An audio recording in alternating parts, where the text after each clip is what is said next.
I mean, this Boston team, you got 3-0'd. I mean, you're coming off of a top 3 at the last tournament where you won a lot of Game 5s and a lot of search and destroys. Yeah. You have to figure out the respawn at some point, and it doesn't feel like they have yet. Movie star Koi able to clutch up in those round 11s. They make it into the playoff bracket. Everyone who failed, though, is still playing today for their spot in the final 8. Before we get to the games, though, let's take a look at all of the emotion that was poured out on the stage in our Bravia reactions. And you can just see how much this meant to all of the players. Our eyes, though, were on the challengers, guys, the amateurs that are coming onto the big stage. How do you think they played under the lights, Allie? I think they played pretty great. We got some really exciting moments from a lot of our teams. Obviously, I think the biggest moment is when Omit was going up against FaZe, and we went all the way to a Game 5, sweating if you are an Atlanta FaZe fan. But even having the addition of coaches, their reactions on stage, I thankfully was in the venue when Clay and Falcons were playing, and the energy was absolutely unmatched. Can I just toot my own horn here? I was the one who got coaches on the stage for this event. Oh, yeah? I messaged Daniel Say, I said, please do it. It will enhance the production. Clayster on stage reacting to TJ's clutch shots amazing. was the perfect example of that. You can see Karma getting involved behind the Optic guys.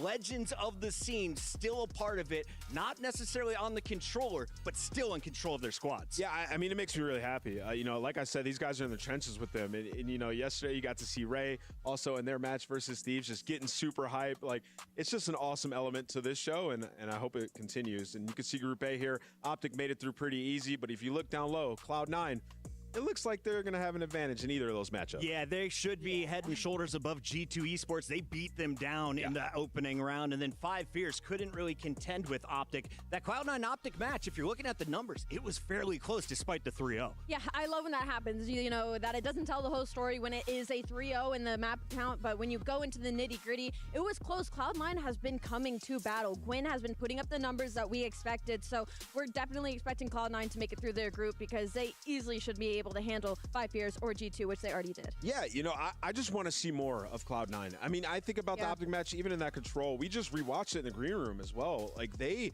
were in full control of that final round. They could have won it. Just a heads up play by Shotzi gets Optic the win in the end. I think Cloud9 could do a lot of damage in this bracket.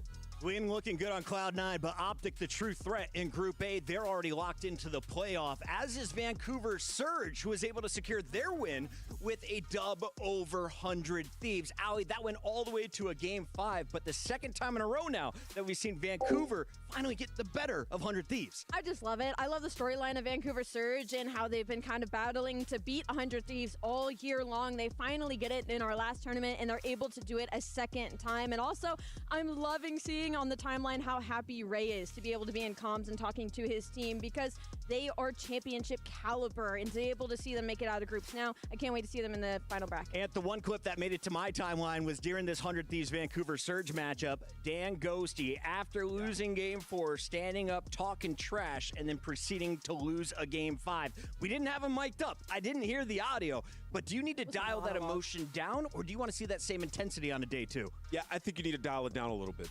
Standing up talking that much, it was like 5 minutes of him just going after them, right? I think you need to lock in, focus on your gameplay because they got some work to do. But moving over to Group C, you see Koi, it's been a pretty easy run for them so far, but looking down low, I think Boston are pretty vulnerable, as we talked about, and likely going to play. I mean, when they played War, they were like backs against the wall through 1.5 maps in that series. It was looking like War could have taken it, and Falcons as well. Definitely not easy competition. We take a look at the winning reactions for movie star Koi. On the other side, TJ and crew a little bit disappointed. They walked away with the search and destroy win. Did not look clean in their respawns on day 1. Yeah, and that's been kind of the tale of Falcons, is their respawns need a little bit of work. And I think bringing in TJ again, they were hoping that he was going to kind of bring some of the fundamentals to this squad because they have the firepower, they have the engagements and the kills, but they're they have the just firepower lacking. I do. When I think say Alex Fred gotta and play Exit, better. I do agree that Alex needs to play better. But when He I needs say above a Fred and 0.5 Exit, today. 100%, I think they do have the firepower. It's about applying it. We look at Group D, though, and this is the big shocker because if you tuned into EWC 2024, FaZe Clan went on a run. This time, they run into the Heretics after barely squeezing past Omit. They were down 4-1 in a Game 5 search and destroy that FaZe somehow gutted out. And remember, yesterday we had Draza up here in this seat and said, like, Heretics, he should not be losing to them. Proceed to go on and play them and lose. Heretics just a boogeyman. It's a bad matchup stylistically. Simp didn't have the greatest series. And now, as you mentioned, Chris, they have to go up against Omit. Omit more experience now. After the match versus them, it went to a game 5, where I would say Omit choked that. They were in the lead. 100%. Lead. 100%. 5-3 lead. They should have won that. So this should be an absolute banger if they rematch. Some teams taking advantage of opportunities, others letting them fall through their fingers. You can't do it 2 days in a row, though. You lose today, your key is... Good morning, everyone. How y'all doing today? And today we're gonna be doing we are doing the EW. As y'all can see, we are doing the Esports World Cup for the Black Ops 6 watch party, and then after later at about like 11 o'clock or so, I will be switching off to a VTuber collab that will be happening around that'll be happening. And it's going to be with, as you all know, it's going to be on an Aliens Fire Team Elite. With, if any of you don't know, going to be with another fellow VTuber named Cress. He is a fellow Derg VTuber, and we're going to be continuing off where we left off last time on Aliens Fire Team Elite, and we're going to see what happens. But for now, everyone, we are up and early on for a stream that I didn't think would possibly happen this early in the morning, but since the tournament's in Saudi Arabia, like last time, it is what it is. It is what it is. So we are up and early at him, early, and we are playing. Really? It's kind of what I wanted to dive into. Yeah, they just have... And we'll be watching the elimination on the GSL stage, and then tomorrow it's going to be playoffs. And then on Sunday it's going to be the final remaining teams that'll be playing. 4 teams that'll be playing on Sunday. The semis, third place decider, and then grand finals. So here on Alpha, but over on Bravo. Let's check in with 2 of our casters. We're gonna be watching all that. All right, my guy, Chris. Cheers. I know we had a late night last night, but and chat we'll also be as y'all see, it's gonna be there's also gonna be a Bravo stream. We'll be probably gonna be visiting here and there during the break, so gonna be seeing what happens, and it's gonna be exciting, chat. I hope you all enjoyed the stream, and I'll be playing. I'll be hopefully joined up with some of my cosplayers squad. Some cosplayers, some of our powerhouses are in trouble. Fellows cosplayer, it has to be the rematch of players that will watch it with me, hopefully, so we'll see what happens. FaZe taking on Omit in that last game of the day potentially could be insane. And what better a place to do it than sunny Riyadh? I mean, I don't know if I'm sweating because it's hot or if I'm sweating because I'm a FaZe fan right now, trying to hope they get through. I'm not actually a FaZe fan. I'm just saying that, you know, you got to do a little fan service for the boys. Just a little bit of fan service. I mean, they kind of need it right now. They need something to shove them forward. But Omit, the Challengers team, how crazy would it be if they knocked out our current champions? Alan, are you kidding me? We had a couple of Challengers teams find wins against the worst teams last year, but a team out of Challengers to qualify for the playoff bracket against FaZe? That'd be insane. That'd be crazy, bro. I'm excited. I'm here for it. We got 8 keys to crush. Let's get that all started. Shout out to the boys out there in the heat. I am sweating in FaZe the finally got knocked down. Our players are just about ready to take the stage in 10 minutes. Omit was so close. If any of you didn't watch EWC yesterday, Omit was super close. Omit plays the way they did on day one. For anyone who is still bringing FaZe down in the losers bracket, but Heretics, knowing them, they Team brought Omen, down right? You're gonna have Omen they brought obviously down already, FaZe, but Mamba so in Craze now yesterday potential were Omen versus unbelievable. FaZe I know they rematch lost that rewind, potentially but could the knock plays that out they were making on FaZe the Clan. map, like if they had started Not a only little will it bit happen to me, stronger, but it had will a be the little bit first time stronger of ever a start, I think they steal that away. I mean, challenger team will the be way able they to set each qualify other for the up, playoffs. So Craze was I'm excited for that. constantly making heads-up plays. I'm excited for Constantly taking if risks Omen trying to put win his team in win against position. FaZe Clan And today. Mamba, so good at playing Will his be game. not only Incredible. amazing Talk for about any AR, challengers SMG team, chemistry. it'll Like, be it's up there with some of the it'll best in the be league. Like literally the way great that for they me work together. since like I don't want those FaZe guys, Clan. they have a good I want chance FaZe today, Clan but they're gone gonna need to bring completely their A game out of because this tournament. FaZe from day to day can be a different team. Like this could be a different FaZe today. I did see one moment yesterday when the FaZe matched up against Omen where I was like, okay, FaZe is going to win this series no matter what. It was one-on-one, Mamba versus Simp. Simp closes the gap. Yeah, that was Mamba tough. kind of pees down his leg. A little bit nervous here. You're playing a beast, right? You're playing what's considered the greatest players of all time, and folks like BZ, Simp, Celium. Yeah. How is Omen able to just stay confident after holding the L from yesterday? Yeah, I mean, I think you have Mac and Vivid who have had so many matches against them, right? And then Mamba and Craze, when you hear Mamba talk about them and sort of their journey, it's just confidence. Like they just don't lose maps in challengers. So when you have that confidence and also that experience from challengers, and you have players who have competed at a high level before and won events, it kind of all comes together when you get into a match like that. It's, hey, just do what we do in practice. We know what we are capable of, and that's exactly what they did. When Craze set the tone on that map number 1, dropping 40, it's just kind of like, okay, I can do this the rest of the series now, and he proceeded to do so. Yeah, chat. What's so funny is when Draws was sitting I'll pull here up yesterday, pull in the up interview, what's going to be he even made a playing. point of like, What's going to be it's our confidence, what's gonna be right? Like played we today. know that we can gun anybody. It's all about the names on the other side of the screen. Like that shouldn't be gunning us. It almost feels like Mamba and Craze have that Real quick. mentality, that confidence, and that's why they're fighting so much These are success. the matches that we because playing situations today. like this, you have to be overly confident. You have to be delusional going up every against a loser team bracket, like Atlanta for FaZe. Well, both they've been streams. training with Jeremy Stud, and It'll if be there's anyone all delusional, losers it's that of man. the lower Take a brackets, look, though, and, at our first battle of the day. I love you, it'll be, Sonny. We got to talk about the crew that has everyone fired up in it'll Riyadh. be, They go by the name of Team this one Falcons. is probably going to be Falcons, the of course, one. club champions of Is going to be last the year. They've biggest. invested in some of the You best know, esports this will be the players biggest across match of the multiple day titles. as well. Their Call of Duty team, though, Rematch. struggled this year. Hopefully, 3 Omen wins in the CDL learned from what season. happened They bring in a new piece yesterday. for EWC, So and they're looking I'm really for a hoping that different result. Omit's On the other side, War, beat FaZe. you've been in We'll see challengers though. for a while. You've And been 100 near the Thieves, top of challengers. they should be able Here's to your do. opportunity. You didn't Unfortunately, take I don't know advantage what of it happened to them yesterday. falling when you could have beat Boston. They Yeah, beat and it's tough because when we Gentleman's, got to see some but then of get the knocked matchups down by with Team Vancouver, War, I think unfortunately. Niam's So incredible. I think He's that was unreal. a we'll see what player that happens. I didn't know anything But I'm not. about But I'm a watching little his worried gameplay. I was for like, this goes 100 right along with Thieves Team this Mamba and tournament Craze players because they got to go might be up looking for a slot optic next year. So if they for win. Team War, a So win here against Falcons would be huge. we'll see I mean, what you're going up happens. against a world champion in Arcides who hasn't been Guys. playing the best. This Team War is playing with their coach.